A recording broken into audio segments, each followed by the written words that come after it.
السلام عليكم ورحمة الله وبركاته.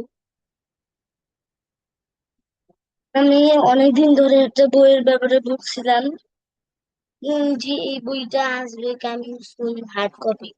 এই সেই বলছিলাম পিডিএফটা যারা চায় তাদেরকে দিব, কিন্তু পিডিএফ বেশি কেউ চায় নাই। এখন আরেকটা জিনিস প্রমোট করতেছি। এই যে আমাদের এই বইটা চলে আসছে। এই যে দেখা যাচ্ছে এই বইটা যারা দেখতে পাচ্ছে তারা হার্ড কপি দেখালেই আমার চ্যানেল যারা চিনে আর আমার চ্যানেলের যারা সাবস্ক্রাইবার আছে তাদের জন্য জাস্ট হয়, না আর অন্য কারোর জন্য না। আর এইটা ইউটিউবে অ্যাড হিসেবে কাজ করবে। ঠিক আছে, এইটাই দেখাতে চাইছিলাম। আসসালামু আলাইকুম।